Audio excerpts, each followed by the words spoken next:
नमस्कार दोस्तों, आज हम लोग बात करेंगे राष्ट्रपति चुनाव की। एनडीए और विपक्षी दल दोनों ने ही अपने अपने राष्ट्रपति उम्मीदवारों की घोषणा कर दी है। एनडीए ने द्रौपदी मुर्मू को राष्ट्रपति उम्मीदवार बनाया है, जो कि एक जनजाति महिला है। ये मूलतः एक शिक्षिका थी जो आगे चल करके राजनीति में आई। ये झारखंड की राज्यपाल भी रही। मूलतः ये उड़ीसा की निवासी है। और विपक्षी दलों ने जसवंत सिन्हा को अपना राष्ट्रपति उम्मीदवार बनाया है। ये मूलतः पटना के निवासी हैं। ये आईएएस अधिकारी रहे। इसके पहले इन्होंने शिक्षण कार्य भी किया, फिर ये राजनीति में आ गए, भाजपा से जुड़े। तो देखते हैं कि राष्ट्रपति का निर्वाचन कैसे होता है। भारत में राष्ट्रपति का जो निर्वाचन होता है वो असामान्य प्रक्रिया देखते हैं कि वो प्रत्यक्ष रूप से नहीं होता है, जैसे लोकसभा का चुनाव होता है या विधानसभा का चुनाव होता है। यहाँ पर आम जनता वोट डालती है। हर वोटर का एक वोट होता है। सारे, चाहे वो आईएएस हो चाहे वो चपरासी हो, सबका वोट की वैल्यू एक होती है। और जब वोट डाला जाता है तो सारे उम्मीदवारों में जो उम्मीदवार सबसे ज्यादा वोट पा जाता है उसको हम घोषित कर देते हैं कि वो उम्मीदवार में विजयी घोषित हो गया है। लेकिन राष्ट्रपति के चुनाव या फिर जैसे राज्यसभाओं के चुनाव होते हैं या विधान परिषदों का चुनाव होता है, ये प्रत्यक्ष नहीं होता है। यहाँ पर जनता डायरेक्ट वोट नहीं करती है। यहाँ पर चुनाव अप्रत्यक्ष होता है और ये गुप्त मतदान होता है। यानी इसमें ये अपने पार्टी को जो वोट देगा वो अपनी पार्टी को बताएगा नहीं कि हमने किसको वोट दिया है।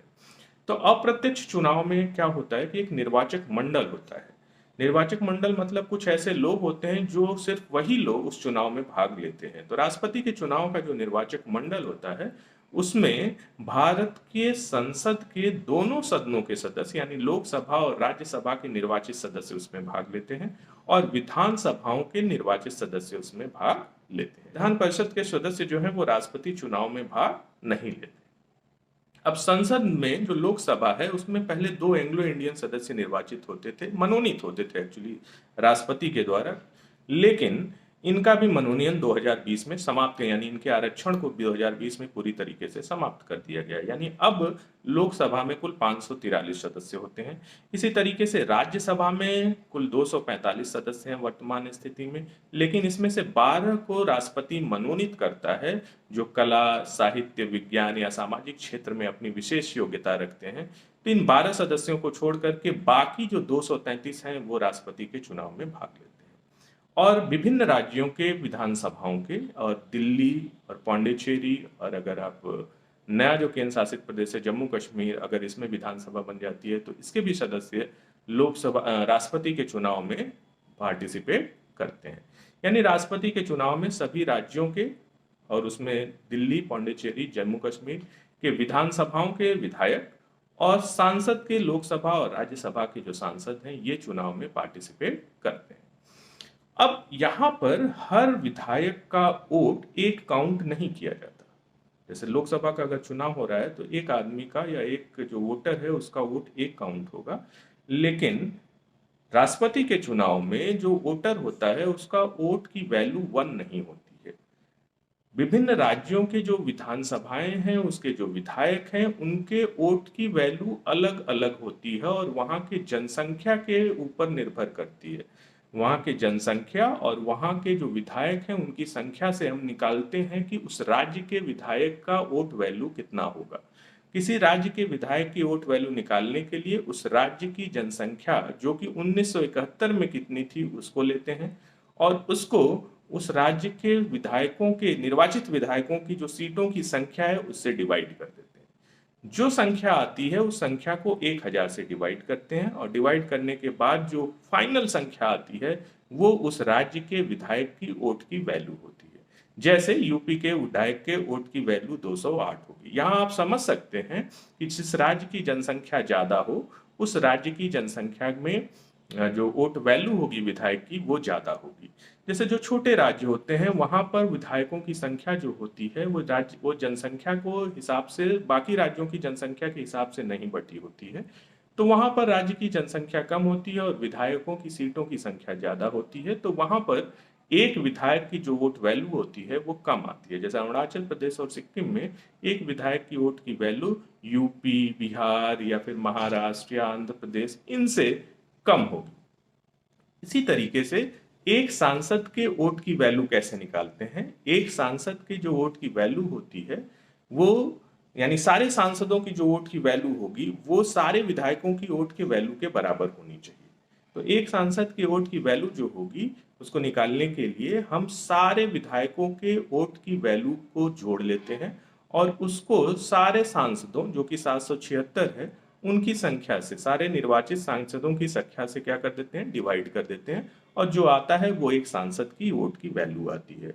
एक सांसद की वोट की वैल्यू 708 के आसपास होती है और एक विधायक में अलग अलग राज्य में सारे सांसद जो होंगे वो सांसदों, सारे सांसद चाहे वो लोकसभा के हों चाहे वो राज्यसभा के हों, उन सबके वोट की वैल्यू आपस में बराबर होगी। यानी सारे सांसदों की वोट की वैल्यू 708 होगी, लेकिन सारे विधायकों की वोट की वैल्यू अलग अलग होगी। अलग अलग राज्य के विधायकों की वोट की वैल्यू अलग अलग होगी। यूपी, जैसे यूपी के राज्य की सारे विधायकों की वोट की वैल्यू आपस में बराबर होगी, लेकिन वो अरुणाचल या फिर वो मध्य प्रदेश से मैच नहीं करेगी। इत्तेफाक हो सकता है लेकिन वो उसके बराबर नहीं होती है। अमूमन विधायकों के, अलग अलग राज्यों के विधायकों के जो वोट वैल्यू होती है वो क्या होती है, अलग अलग होती है।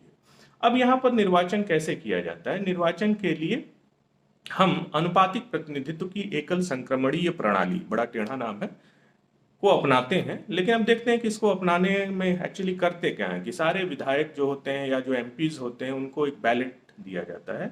उस बैलेट में दो कॉलम होते हैं, एक तरफ उम्मीदवारों के नाम लिखे होते हैं और दूसरी तरफ उसमें जो विधायक होगा या जो उसमें निर्वाचक होगा वो उनको वरीयता देगा। जैसे अगर उम्मीदवार हमारे पास चार हैं, सपोज करिए ए बी सी और डी, तो कोई भी जो निर्वाचक होगा वो अपनी वरीयता, अगर ए को पहली वरीयता रखना चाहता है तो ए के सामने एक लिखेगा, सी को दूसरी वरीयता तो वहां दो लिखेगा, बी को तीसरी तो वहां तीन लिखेगा और डी को चौथी तो वहां चार लिखेगा।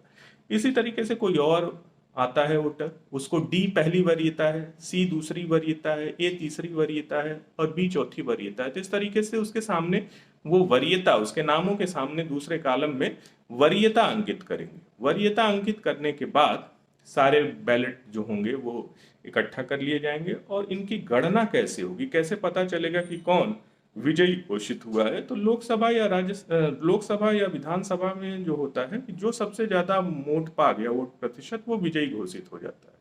लेकिन राष्ट्रपति के चुनाव में ऐसा नहीं है। यहाँ पर एक निश्चित कोटा प्राप्त करना होता है। यहाँ पर अगर वो कैंडिडेट 51% वोट प्राप्त कर लेता है तो वो विजयी घोषित होगा। निश्चित कोटा का निर्धारण अप्रत्यक्ष प्रणाली में कैसे करते हैं जरा उसको भी जान लेते हैं, क्योंकि जो ये अप्रत्यक्ष प्रणाली है ये सिर्फ राष्ट्रपति के चुनाव के लिए नहीं होती है, ये राज्यसभाओं के चुनाव में भी होती है, विधान परिषदों के चुनाव में भी होती है।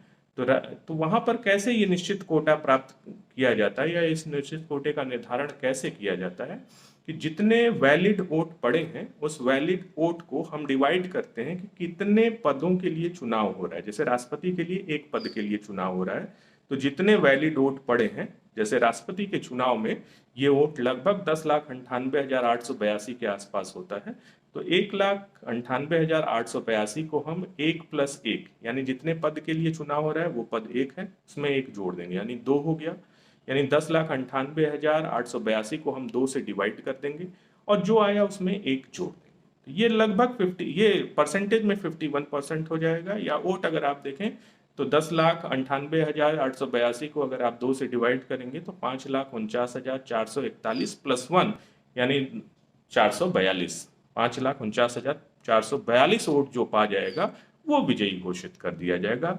तो अगर मान लीजिए कि हमने चुनाव कराया, चारों कैंडिडेट हैं और चारों में से सबको प्रथम वरीयता के वोट एक जगह इकट्ठा किए और जिसको प्रथम वरीयता के वोट में देखा तो किसी को भी 51% का कोटा नहीं मिला। मान लीजिए ए को 40% मिला, बी को 30% मिला, सी को 15% मिला और डी को 15% मिला। इस तरीके से कोई भी 51% वोट नहीं पाया। ऐसे केस में क्या होगा कि जो सबसे कम मत प्राप्त किया है उसके मतों को हम क्या कर देंगे, कैंसिल कर देंगे और बाकी तीनों में वापस डिवाइड कर देंगे। जैसे अगर डी के मत मान लीजिए सबसे कम है, 10% है या 15% है, जो भी है, तो उस मत को हम उसके प्रथम वरीयता के मत को कैंसिल कर देंगे और जो सेकंड वरीयता उसके मतों में दी गई होगी उसको प्रथम वरीयता का मान करके हम ए बी और सी में डिवाइड कर देंगे। अब इसका ऐड करने के बाद भी जिसका वोट पहले 51% पहुंच जाएगा वो विजयी घोषित कर दिया जाएगा। अगर ऐसा करने पर भी किसी का वोट 51% नहीं होता है, तो फिर अब इन तीनों में जो सबसे कम है, दूसरी राउंड की गणना के बाद तीनों में जो सबसे कम है उसके मत को कैंसिल करेंगे और बाकी बचे हुए दो उम्मीदवारों में उनके मत का विभाजन करेंगे, इस आधार पर कि द्वितीय वरीयता किसको दी गई है। तो इस तरीके से जो पहले 51% मत प्राप्त कर लेगा वो विजयी उम्मीदवार घोषित किया जाएगा। धन्यवाद।